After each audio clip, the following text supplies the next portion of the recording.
did you get involved in politics? I'm probably one of the best examples of what it takes to be a community activist leading on to being political. My background is retail, so you're always meeting and greeting people, but you're taking their money and giving them change back. But then I went from that to community work, where I was involved in a lot of community projects looking to better people's lives. And that's, I think, if you took the politicalness out of politics, that's what you intend to do. Your job is to make their lives better. Your job is to give them something that they've struggled to get. So how would you qualify the politicalness that you've taken out of politics? I think maybe I shouldn't have said political. No, go for it. But I think that where I got involved was at a stage where to be honest, I wasn't really. Politics was the last thing on my mind. But community and empowerment was at the forefront. And I think it's about giving the tools to people who want change, but also being able to sort of say we've all got access to that. Everybody's got that toolbox. Nobody is without. It's just getting people to know that those things are available. So what was the thing that made you say, all right, I am standing for council? Standing for council, I had to look at the parties that were available to me. I had to look at what values actually connected with my values as an individual. And I suppose statistically in Plymouth, I'm one of 89 Sikhs in a city of 265,000. So that's quite a large number. I don't know what that is in percentages, but you could work it out that we're just a little dot in that 265,000. So it had to resonate with me as an individual and a member of the Sikh community, but also I think from a political party point of view, you're never going to get a party that's going to meet all your requirements, all your needs, all your things that you want out of the party. So sometimes you've just got to take a bit of this and a bit of that. And for me, the Labour Party connected with those values. What in particular about the Labour Party? I think it was more about the common endeavours, but also when I was looking at the Conservative Party, I always look at things that are happening nationally as well. And one of the things I've always been a big advocate of is representation, not tokenistically, not because we need to, but because it should be an opportunity for everybody, and not just those who know somebody or somebody who's related to somebody. And I think politics needs to drop those connections, and it needs to be much less informal. So I've got no connections here within the party or with the big city brothers or the big players in Plymouth. I came in, I call it the back door really, because nobody held open the door for me. I came into this party.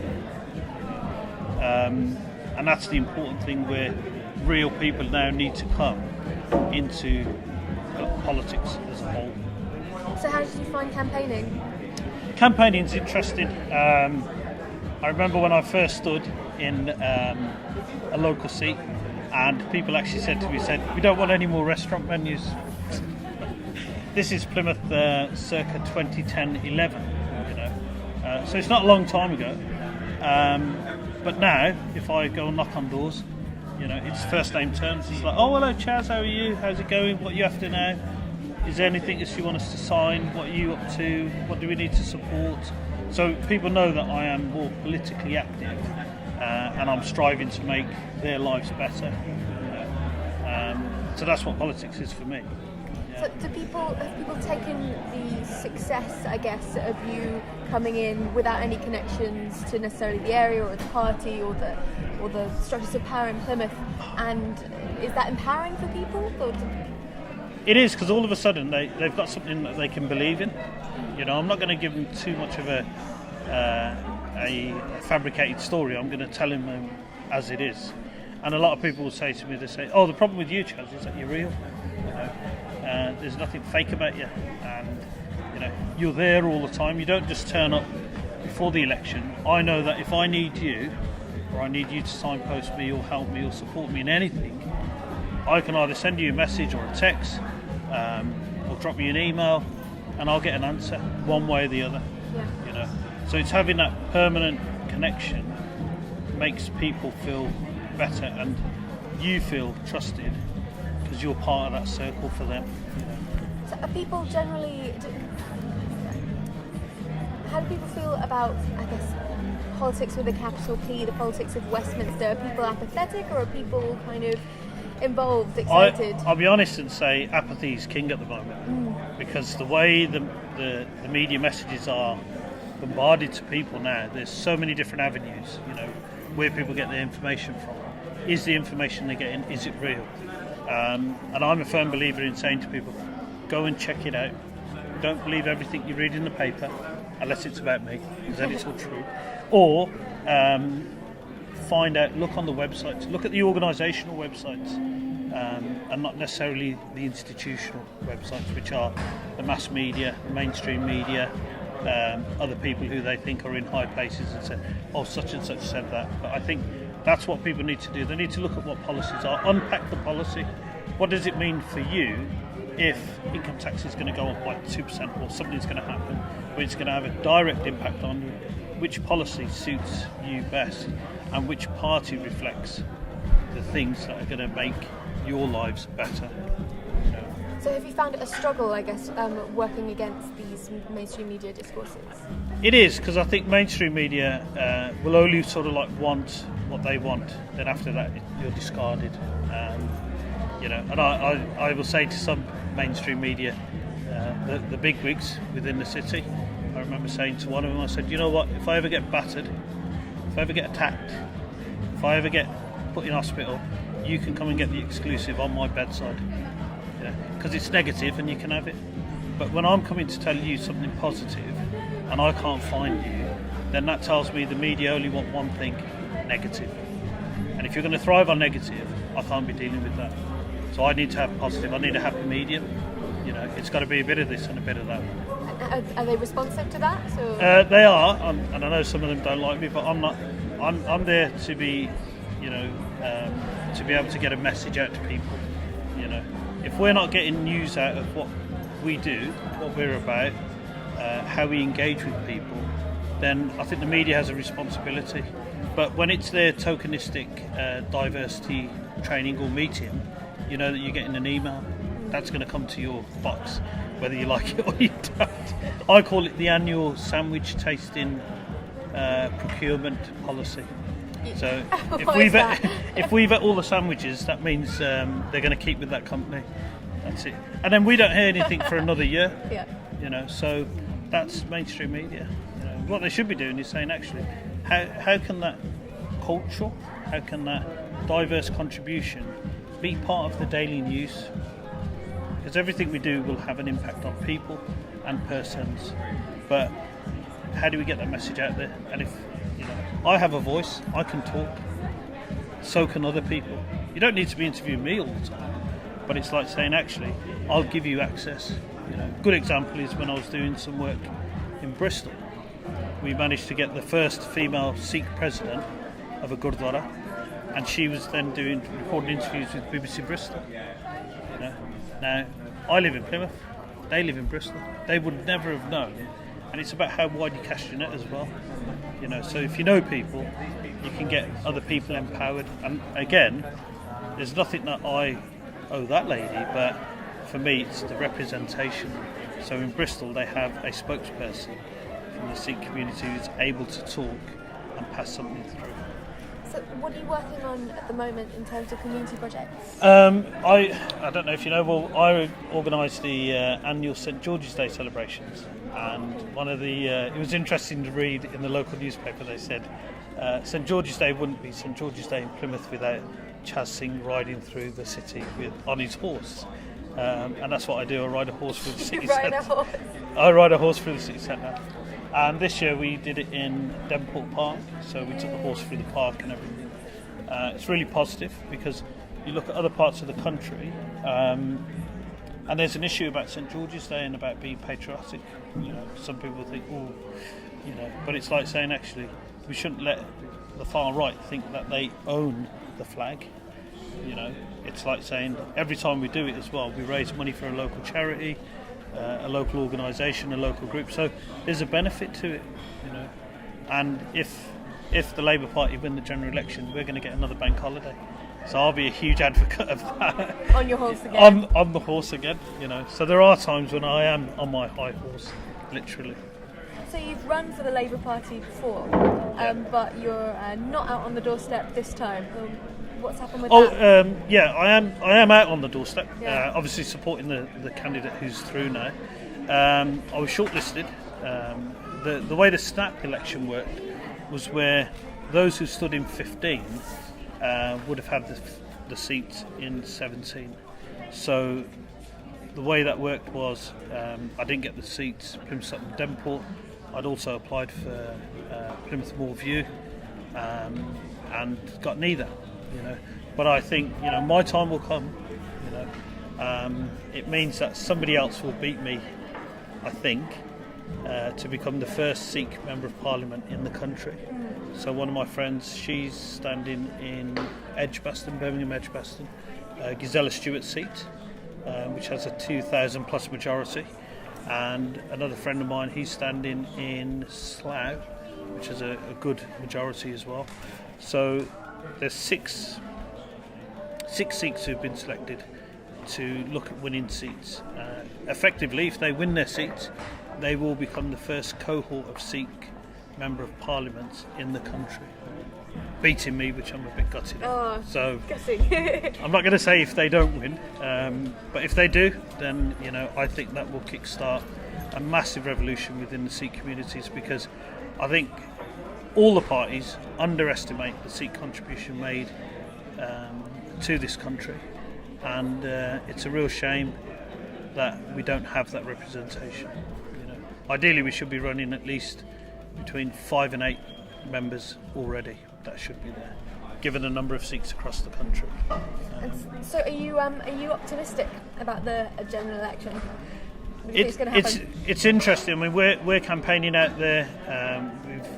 I don't know when this will be aired, but there's a leaked manifesto that's gone out, and a lot of people are praising the policies that are in there. So there's a huge opportunity now to look and to get people involved and say, look at the policies.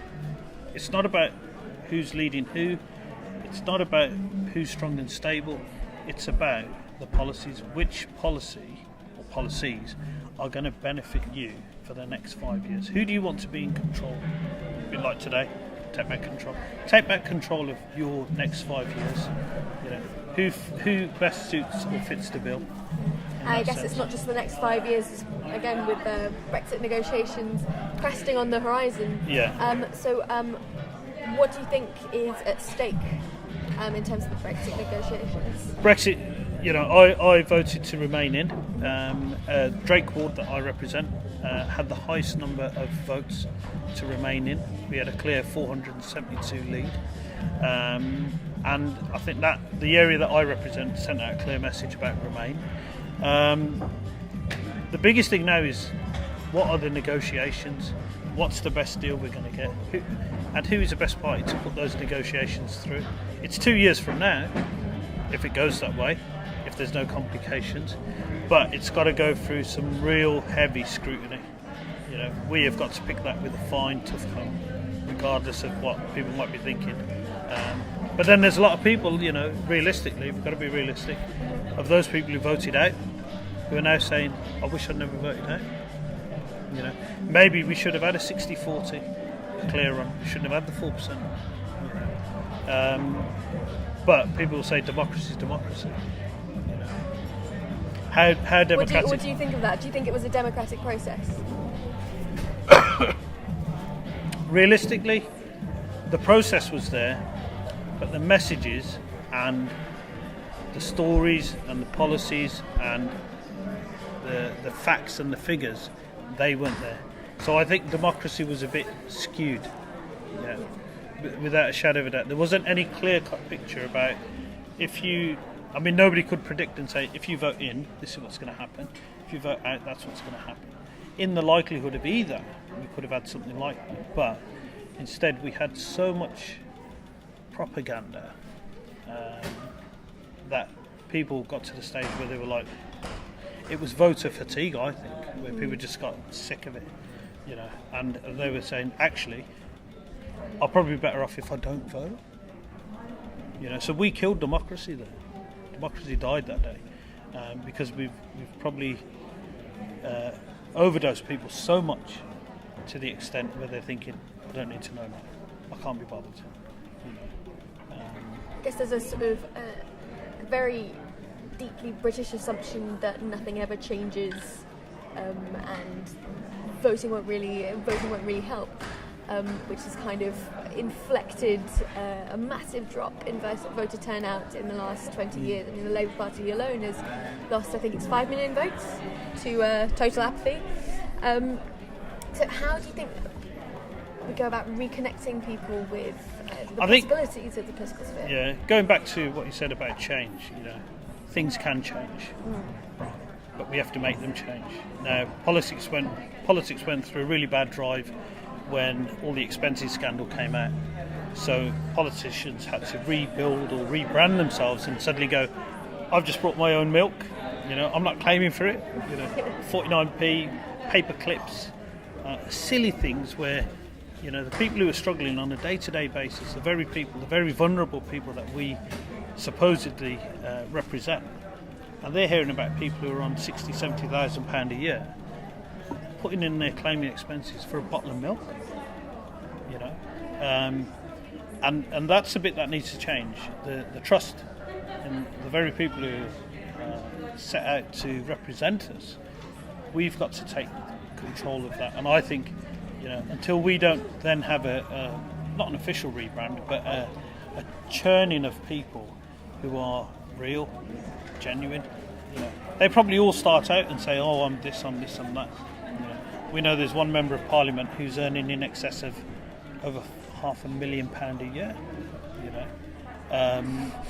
And it's like saying, some people are saying, "Well, is he representing us, or is he more worried about his position?" So the realness about politicians needs to come back out, and the rebranding and the rebuilding of the trust back into the public. Like you said, there's 5 million votes, not just by the Labour Party, but I think across all parties. People just sort of said, this is an absolute joke. How can we have people who are doing this and then turning around and making it as though they represent us? Who are they trying to kid? And people are going to turn away. People are going to be apathetic and say, I don't want to be involved in something like that. I can't support something like that. So I think, the whole churning out of new people coming into politics is an opportunity for people like myself, underrepresented especially, but also from diverse backgrounds, because Parliament has to reflect the people that it represents. And if we're not getting that representation, then we're kind of losing. We're talking about an institution now. It's not a parliament of people, it's an institution, isn't it?